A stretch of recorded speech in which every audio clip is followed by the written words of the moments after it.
I'm Allie. I came out after 20 years of marriage and I have 3 kids. I'm Melissa and I have 2 kids and I came out at 37 after an 11-year marriage. This podcast is about coming out later and the struggles and victories that come with it. When coming out feels like the end of the world, but it's really just the beginning. This is the Lesbian Chronicles.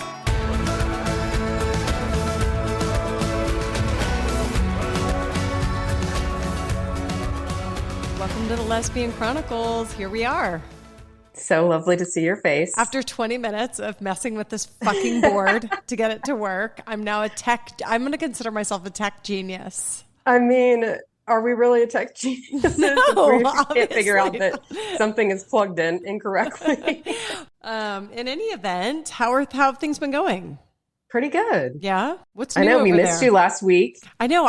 I'm here. I'm Where seeing were lots you? of comments. I was in New York for a twofold. One, to visit my daughter, but then also Owen had a job. So I was like there with him, but then had the excuse that I got to like be there for a while with Tatum. I probably could have recorded, but they make you be super quiet where I am. So I thought, you know what, I'll just end up being a liability more than a help. Well, I was going to say, what can you share? You were on a set. Yeah, I was on a movie, set. but- I'll tell you, I don't think I can say much, but I'll just say The New Yorker is doing something super cool and it's actually gay related. Nice. So anyway, it'll be, when it happens, I'll let everyone know. Yeah. Well, I mean, when you're saying where I was, you had to be really quiet. It's like, what were you doing? Well, where I was just because it was a set that I had to be quiet, but where they actually filmed was in the new World Trade Center.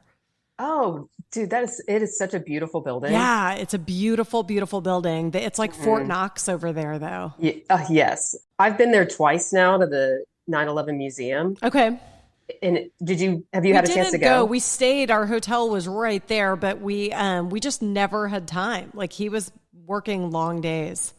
Like I've been twice now, Really? and I would truly say like that is the top place I would suggest going. Oh my in New York God, City. I begged him. So Owen is a huge art history like buff. Like he loves art history, like loves art, loves anything related to art. So while we were there, the one night that we had time, he wanted to go to the MoMA. And I have to say, like, he's a nerd. He knows it. I know it. It's like, he won't be mad that I'm saying this, but he literally was like a child in a candy store going from each painting. I mean, he would literally be like, oh my God, this is a blah, blah, blah. This was done in this time. Like he knows everything. I mean, when we were leaving there, I was like, people probably thought you worked there. Like he would know who the artist was before we even got close. Like he would see it in the distance and it would be some obscure artist and he could tell you everything, like why it's related to Jesus or the devil, or the moon hits at this angle and that's why this shadow is here. I mean, it's like I left there saying, this should be your college major. Like he lights up. That's amazing. Yeah. So anyway, it made Very it like impressive. fun for me. Like Frida, like the originals are there, and it's Yeah. like, I don't know. He made me love it in a way that like I didn't even know I loved it. We should have gone there, I guess. We You made went the to the mistake Met. of going to the Museum of Natural History. Oh, okay. No, that wasn't even on our radar. Like, my son said that he wanted to go kind of like last minute as we were flying up there. And I was like, oh, I didn't even think about that. Like, that could be cool. And I mean, it's okay, but for being like a New York City museum, I was not that impressed. Really? It was like stuffed animals everywhere. I think I Oh. talked about this after our trip. I can't remember, so forgive me if I'm repeating myself, but it was just so like meh. And then Was there it was a better? scene. Like to me, Fernbank is so good here in Atlanta. It's probably not even as good as that. I mean, honestly, like Fernbank was good, Okay. I thought, but it wasn't quite as good as what I remember. But when I was a kid, Okay. but maybe that's just like perspective kind Right. of thing. The Museum of Natural History is massive, Okay. but it's just like stuffed animals. Really? Like, give me an example. Like, there's not like old dinosaurs or like mummies. Well, and there are, tombs. and like they do have like a replica of like a blue whale and stuff like that. But like there was one scene that was set up. I guess it was supposed to be like ancient, like Persia or something. Okay. Yeah. And they literally had a magic carpet in the sky. Oh my God. And I'm like, this doesn't historically feel accurate? authentic. Are we? Oh my God, that's hilarious. It was so weird. Wow. Now, when we started this episode, I said that I had a surprise, and your guess was my guess was a ring. Let me tell you my second guess. Uh-huh. My second guess is a Lesbian Chronicles tattoo. Oh. No? No, So I'm 0 for 2. Yes. Okay. It's a baby puppy. Whoa. Oh my God. How did you keep her quiet? Because she's just so fun. As long as you sit in my lap, she is fine. Oh my God. She is adorable. What's her name? Her name is Charlie. Charlie. How old? And she's only 8 weeks. Oh so my 2 months. God, she's I precious. just got her last night. Holy shit, Melissa. I know. She is precious. That is a surprise. I would never have guessed that. I thought long and hard about this. I've been quizzing my kids for months about like what we should get, like, but not really giving them a timeline on when I plan on getting anything. Right. I love cats and I love dogs. Yeah. So I was just kind of like weighing which one would be the better fit. She's gorgeous. And yeah, I totally surprised the kids. Oh my God. She's so calm. She is. She's very calm, but she can be vocal. Okay. But she did not make a peep all night long. Slept downstairs on her own, didn't make a sound. And I'm like, I think she was just being polite. Or she's just I think still, it's gonna or it could be that she's change.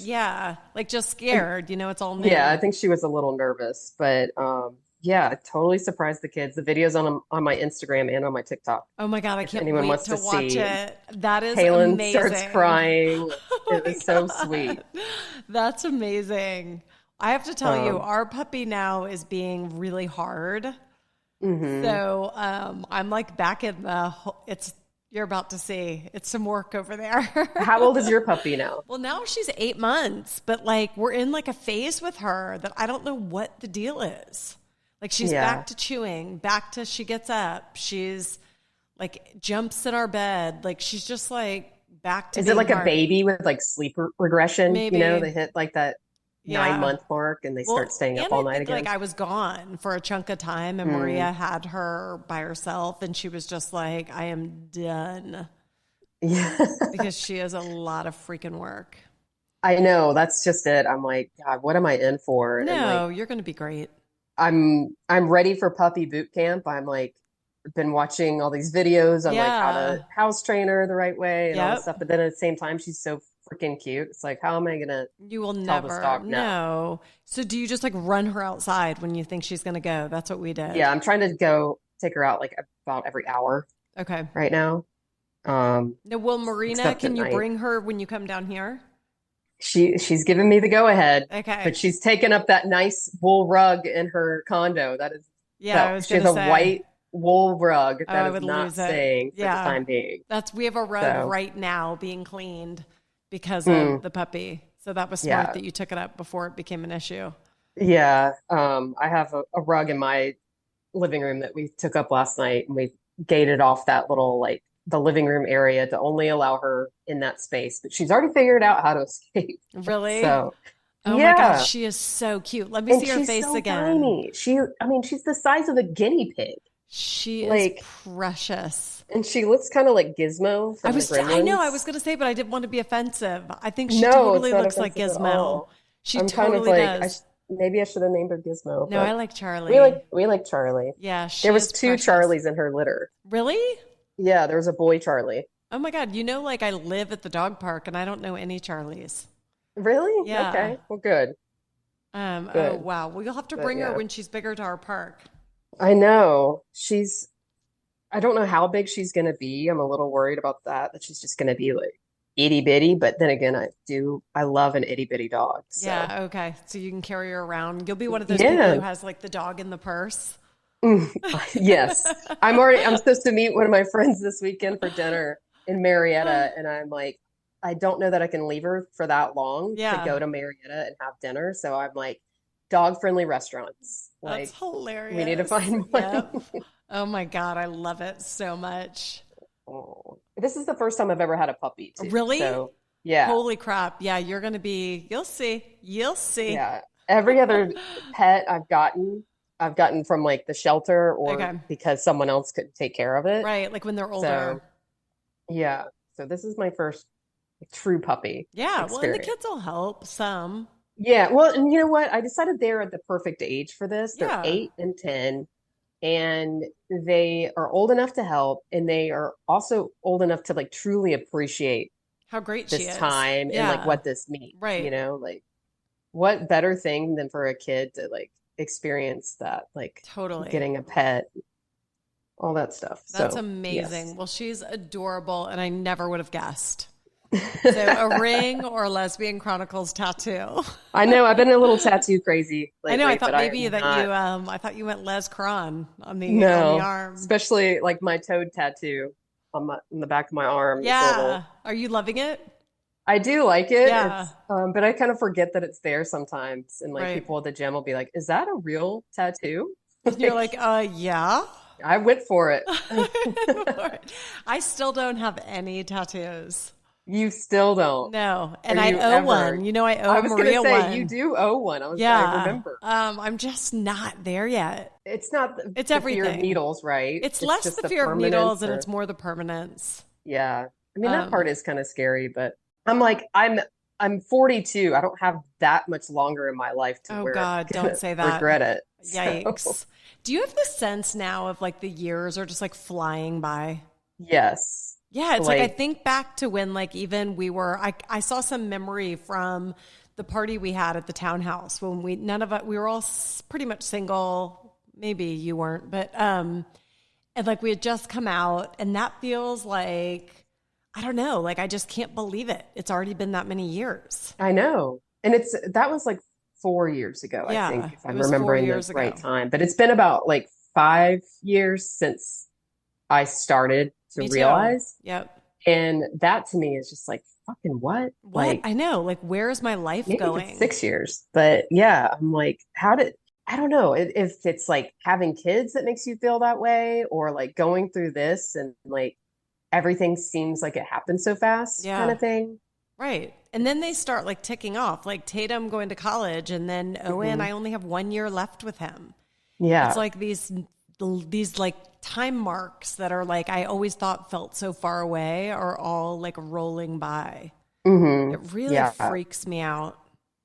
It's sad, I know, it is like sad. I'm thinking about going on a trip for spring break with Tom and his girlfriend and the kids. But like right now, like the money factor is really holding me back from it. Yeah. Just 'cause, I mean, it's expensive to get on a plane, and we're supposed to go to like Legoland Okay. which is Yeah. not my top priority. No. And I'm just like not that excited about it. But then I'm also like, but these years are fleeting. I know. I'm not going to have that many more So spring yeah, like breaks. when am I going to be able to do this with them? Like it's not for that long. I So know. maybe I just bite the bullet and spend the money and I would say torture that myself in yeah, like Orlando. I think that we definitely think that's always money well spent. Mhm. You know, like that'll be the memories that you'll be part of and I would go.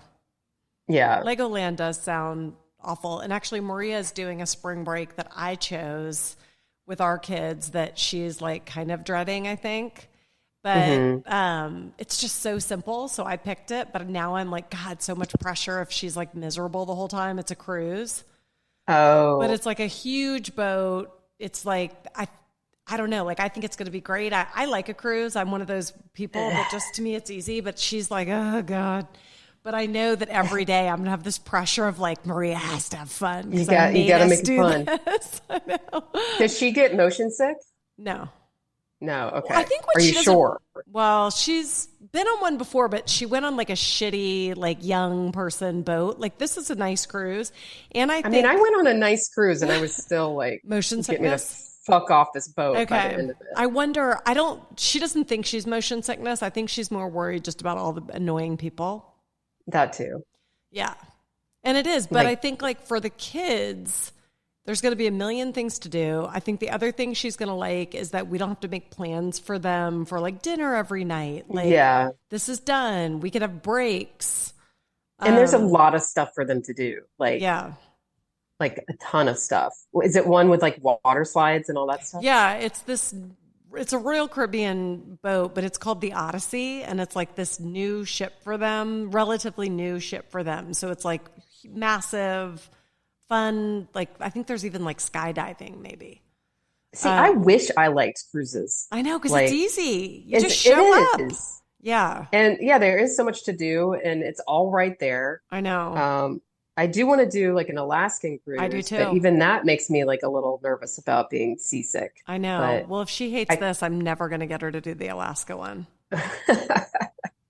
we'll see. I've got some, well, more so Marina has some good motion sickness stuff to try, like that you should probably just take with Bring you in case, yeah. just in case. It's like homeopathic. Okay. It I'll tell her. shouldn't make her too tired, but it will make her a little loopy. Like, not gonna lie. I've never known her to be motion sickness. Like we did whale watching in California and she was fine. Okay. The kids were puking, but she was like totally Really? fine. Okay, Yeah. then maybe she will be fine. I think she'll be okay. The It's kids more are just puking. gonna Are the be kids going to be people. fine on the cruise then? Yeah, well, the one who was massively sick is Tate, and she's not coming because she's in school. Okay, so let's get into our topic. Yes. And this was one that you pitched out, which I like. No wrong decisions, no wrong choices. Yeah, there are no wrong choices. And I thought of it because recently, I don't know, like I was having a conversation with my daughter who went away to college. And at the very beginning of her time there were moments where she was like, maybe I made the wrong decision. Like I should have gone to like a normal school Like where a there are frat college parties near her home and that kind of thing. And she's here, you know, she's at NYU. It's a totally different experience. It's a huge city. There's not like fraternity parties where you're meeting people. And I remember thinking like and she's like, maybe I made the wrong choice. This was early on. And she now has realized that she loves it there. She's so happy. She's found her tribe. She loves the city. She loves the museums. Like she's exactly where she's supposed to be. But I think it like took a minute of realizing there's no wrong decisions. It's not like, oh, am I going to do this or this? It's more like different experiences and you learn from that data. And sometimes you have to pivot and kind of figure out your way. But I thought it was so true for her because it was like she, for a second, thought it was a wrong decision. And then it wasn't because it morphed into something else. It's like it just took her a minute to kind of get her footing. And sometimes you do make a decision that doesn't turn out to be what you thought, but that's data. So then it's like, okay, I know I don't want this. I'm going to change and go another direction. Yeah, but you know, to kind of counter that as far as like what we're experiencing, it's like we are making a very permanent decision. Yes. But I guess what I remember Jamie saying to me, because I said that to her, I'm like, you're saying that, but it's like once I leave, I'm out. Like it's not like I can go back. But her point was, you know, maybe you can, maybe you can't, but you can still pivot from the decision you made and take that a different direction. Mm-hmm. You know what I'm saying? It's like, so you come out and so you're not feeling happy. You think you're gay, you know you're gay, and now you're out on the other side and you're in this, you know, new community. It's not like that snapshot in time is what your life is. It's just a snapshot in time. You can pivot and change directions, kind of like we did with our catalysts. We said, this isn't what we thought. This doesn't feel good anymore. And we're going to pivot and try something else, even if I'm alone for a minute.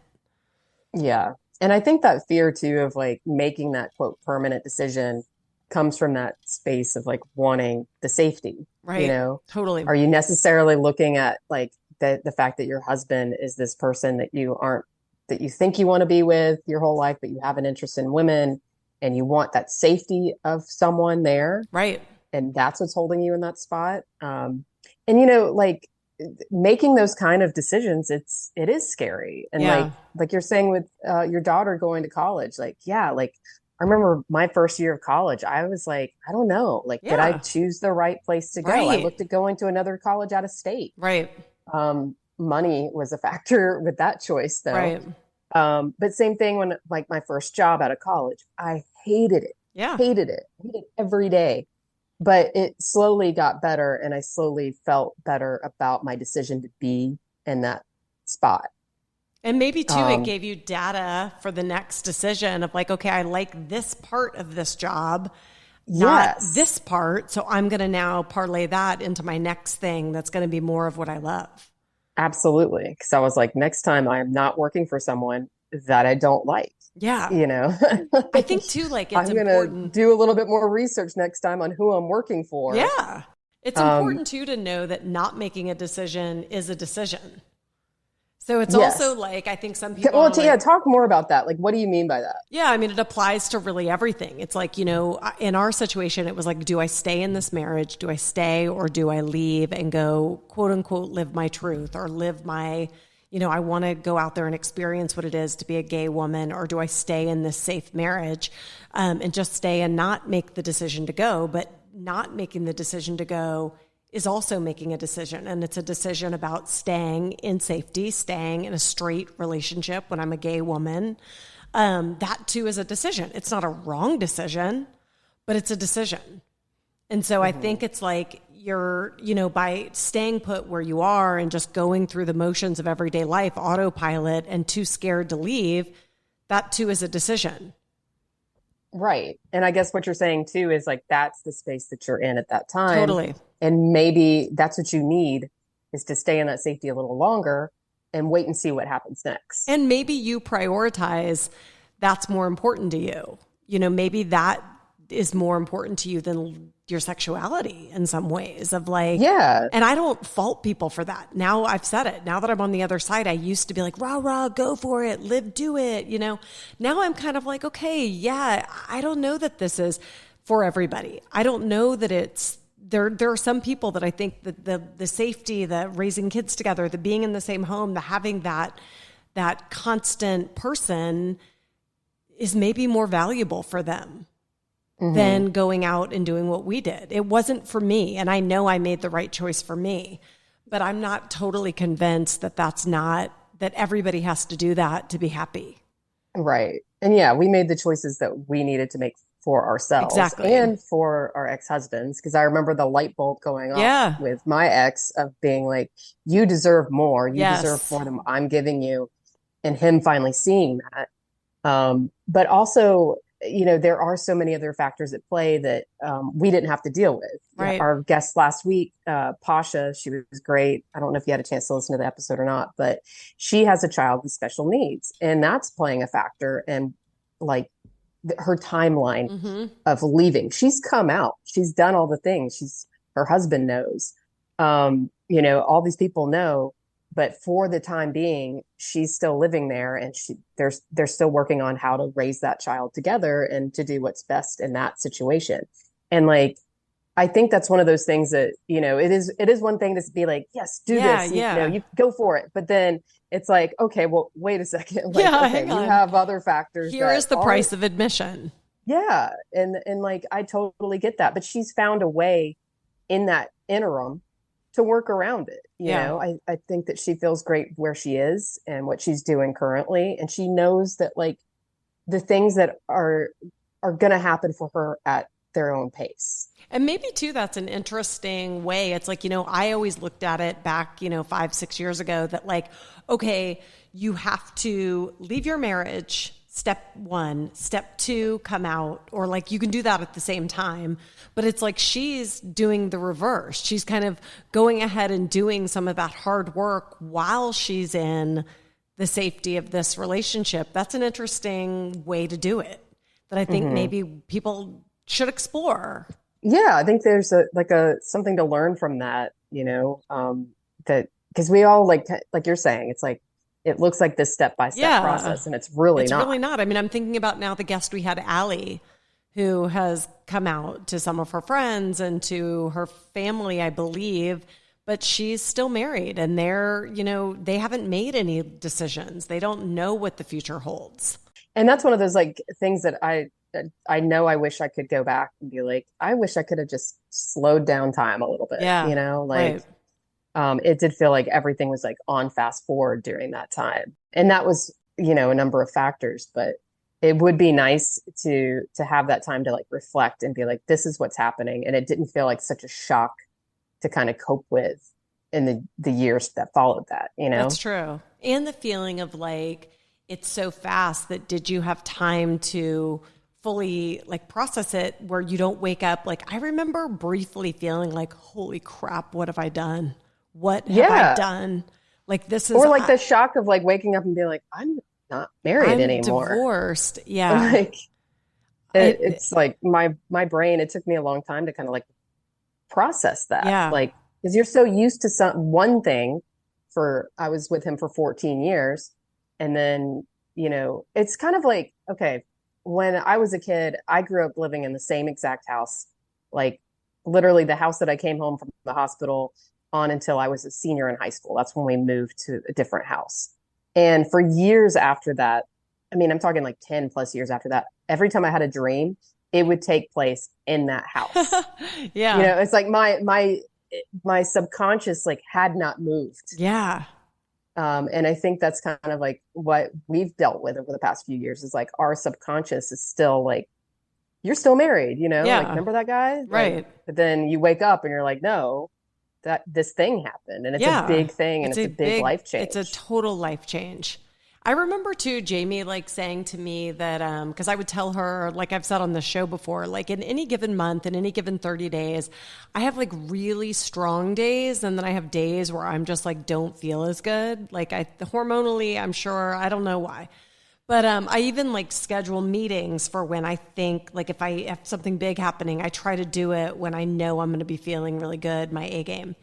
And I remember like when in this process, when I was feeling really good and like myself is when I felt I should go. Like that's when I felt like that was the smart choice for me. And when I wasn't feeling that good is when I would think, no, you know what? This is my safe choice and I really want to stay. And I remember Jamie like saying you should make decisions in love, not in fear. Like look for when you're feeling, I don't know, I guess to me it was that positive feeling and that confident feeling almost. What you're explaining to me, it sounds like this thing that I just saw today. Yeah. It said, happiness comes in waves. Yeah. And it was just like on the back of like a Jeep and it like had little sea turtles around it. And I was like, okay, like that's so true though. It's like, you know, you have these waves of happiness and of course you're going to like feel those lows, but like the happiness is going to come back. And you're right. Like making those decisions when you are happy, but not manic. Not manic. No. Let's clarify there. It's just like, I think that you're just in a better headspace. I mean, have you ever been to like a restaurant when you've been kind of in a bad mood for whatever reason, and it's just like you don't remember that experience well, versus like you go to somewhere that's like mediocre, but you're in this really great mood and you're just feeling it, and then you end up having like a great time and you always want to go back to that place. Yeah, and it's all just based on like how you feel your mental at that moment. Yeah, your emotional, how you are in that moment. And for me, I'm sure all women, like I'm yin and yang. Is there like an app where you can track this? Like, I know, right? Your mood tracker or something? There is like a psychology to it too. Like they say like you should, you know, Fridays are typically better for people. There's all kinds of ways to like. What would you say is the worst day of the week for you? For me personally? Yeah. I don't know if I mean, now that I'm in doing what I do, all the days I work every day. So it's not like I feel a difference. Maybe Sundays are kind of lows for me. That's general. What I was going to say. Yeah, too. Yeah, which I don't know why. I think everyone has that. It's like the term, the Sunday scaries. Yeah. Like you're at home, you're chilling, but at the same time, it's like, well, I need to do all this stuff to like be prepared for the week. Yeah. And then starting in the morning, like my life's going to be thrown at me again. Yes. So it kind of creates this anxious feeling. Yeah. I was thinking last week when Owen was on when he had the job, they were talking about TGIF and like the restaurant called Fridays. And like his generation doesn't really understand TGIF. That was such a big phrase because that was also like, were you guys talking about it in reference to like shows? The TV show lineup on Friday night. Yep. Yes. And like everyone my age, yes, they all knew TGIF on TV. And he was like, what? Like, why do people care about Fridays? Like, it didn't like that. And there was a couple. He's thinking Friday's like the restaurant. Well, he was thinking like Friday in general, like, thank God it's Friday. Who cares if it's Friday? What's the difference? Like, they didn't get so that. I don't know. Like, I just thought that was the best day though. Like when I was a kid. Totally. I would love to like watch TV with my dad and watch all those shows. And then 2020 at 10 o'clock, I would always watch that. Right. And it was like well beyond anything I should have been watching. Exactly. So it's just weird. It's like back then we all had these jobs and we would like the end of the week was Friday. It's 5 o'clock. It's 5 o'clock somewhere. You're going to like go have your drink at 5 o'clock. I don't know. He was just like, what are you talking about?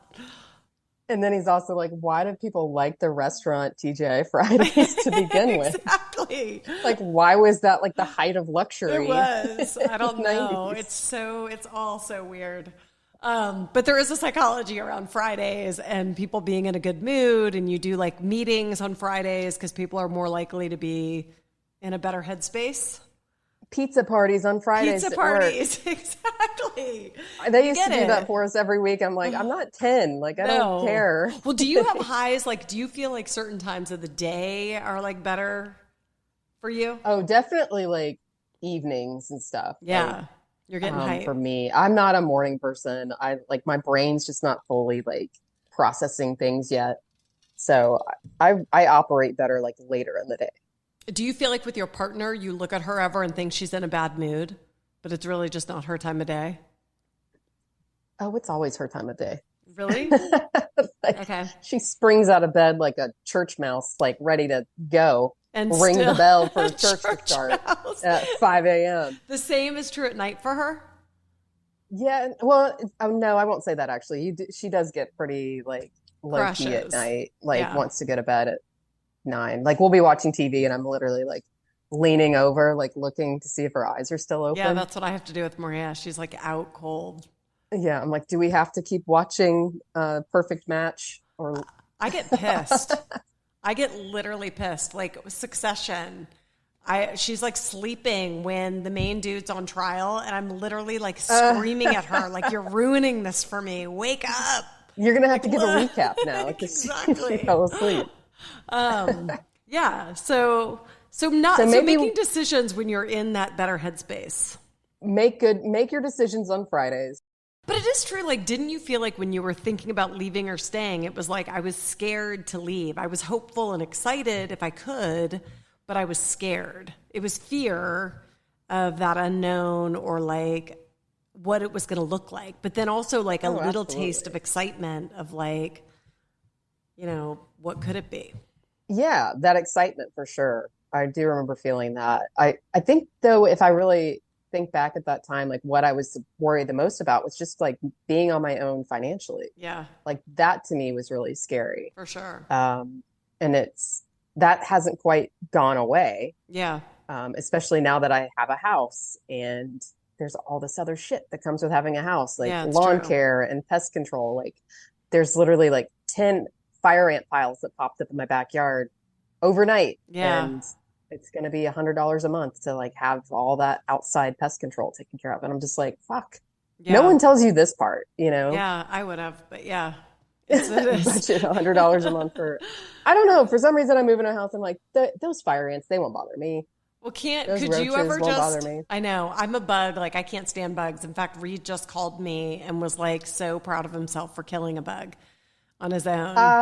Brecken just did the same thing. Really? Yes, yeah. He killed a spider. And that's I was what like, Reed did. You I know. killed a spider?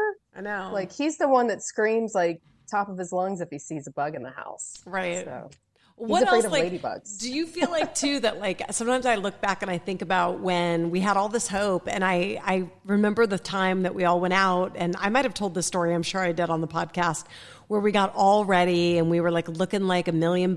We were all so excited. There were 4 of us hitting the bars. We were going to go to the gay bar. It was you, me, Milena, and KL. And we were literally feeling ourselves. We'd had this dinner. We'd had a few drinks. We were like, we are going out. These people aren't even going to know what to do. The 4 of us are showing up. get excited, gay bar, here we come. And then it's like you walk in and the record scratches to a stop and there's like no one there. Empty. And we're like, oh, wow. Okay, guys, not what we thought. Not totally what I envisioned. And wasn't there like a table nearby that we were like, they look kind of gay? Like maybe we should talk to them, and none of us had like the courage to go up and talk. Yeah, we were such lame wimps. What the hell? That's intimidating as hell. Like, what were we going to say? Like, hey, you guys look gay. Hey, gay women. Me too. Me too. But see my carabiner? Exactly. Do you know what that means? Exactly. Of course you know what that means. Why did we though? Like that's like ingrained in my memory of thinking are we going to be okay? Because like not when you're out at 7:30 on a Saturday and expecting the crowd to be there. We did have each other. Yes. I mean, thank God. I know, right? Thank God. But I think those are like the moments, though, that you get a little data where you're like shoved back into your life of holy shit, what am I doing? This isn't all I thought it was going to be. No, it's like way worse. But then on the other side of the coin, like you remember we went to Pride that year. Yeah. And I remember going, it was at Henry's. Yes. And it was like after the parade. And that was like wall to wall with lesbians. I know. And I was like, holy shit. Like, not that I was in there like attracted to everyone in there, but I was just like, they exist. Yeah, they're everywhere. Like, right. It was so interesting. Yeah, no, you're right. That was a high until the end of the night. And then that also became a low. Then your clothes got thrown in the street. But yeah, like I think those were the things though, that you're like building a case till the hope overcomes the fear and you go for it, or you don't, but we did. Or you don't go for it right now. Yeah. Yeah. Maybe it takes you a little longer. Or maybe you don't. Maybe you're one of those like 92-year-old women that finally is like, fuck it, my husband died and I'm coming out. Yeah. And then you'll be on the news. Right, exactly. But even so, like, I'm not even totally convinced. I think if there are some people that would stay forever and they might look back and say, thank God I stayed. Like, I loved this person. Mm-hmm. You know? So I wonder if we do have people like that. Like, if you're in that category where maybe it's been a few years and you're like, I'm glad that I'm staying. Like, yeah. Talk to us. Right. I want to hear. And that makes me think about, we've had a few husbands reach out that want to come on. And I think that's valuable too, because everybody's just trying to do the best they can in this like brave new world situation that they're in. Yeah. We really have had some like really sweet men reach out lately. For sure. And I think that's amazing that they're taking the time to listen and try to understand from that perspective. For sure. Like, that's huge. It is. And it's just like that. And which I think makes it all the harder, because as a woman coming out, you're seeing this man who's so brilliantly now he's amazing. Nicer. I know. He's so amazing. What am I doing? Yeah. Yeah. Absolutely. But also, like, you know, attraction is something that you can't change, you know, alter. And I think it's really difficult when, you know, you said that you were attracted to this person in the past, but now things have shifted and that person can still be this great human. It's like, they're just the wrong gender. Right. And I think that's a good place you can't change that. You to talk about too. Like, it's not just about sex. Right. It's not just that. It's like having a female partner for me is, there's so many other things that make her a better partner. It's like this shift in like the comfort of it all. Right. You know, like I never felt comfortable. And it's one of those things that I couldn't pinpoint for years. Mm-hmm. Like, what is wrong with me? Like, why don't I feel comfortable? And I used to ask myself that question all the time. And it never crossed my mind about my sexuality. Not once. But then it was like, once I started to think about it, I'm like, this could be what the issue is. Yeah. And like the comfort that I feel now is like night and day. And you probably chalk it up to just normal anxiety of like, I'm not comfortable because I have little kids at home. I'm not comfortable because I'm trying to make new mom friends. And I'm, you know, you're always kind of putting yourself out there. And so it's like, there's always a reason why you can blame why I'm not 100% authentic in this situation.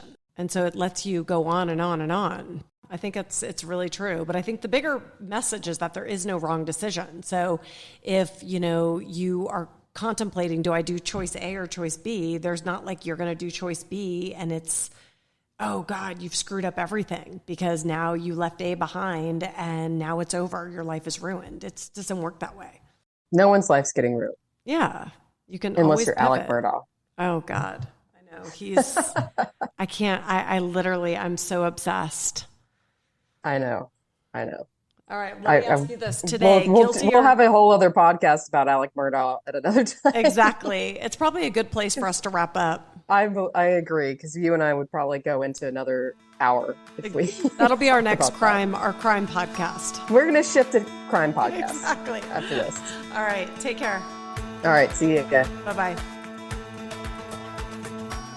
Want to support the Lesbian Chronicles podcast? Rate us and write a review on Apple Podcasts or Spotify. We love listener feedback. If you'd like to share your story, email us at melissaandallie@gmail.com. That's Melissa, MELISA, and Allie, ALLI, @gmail.com. Or follow us on Instagram at Lesbian Chronicles.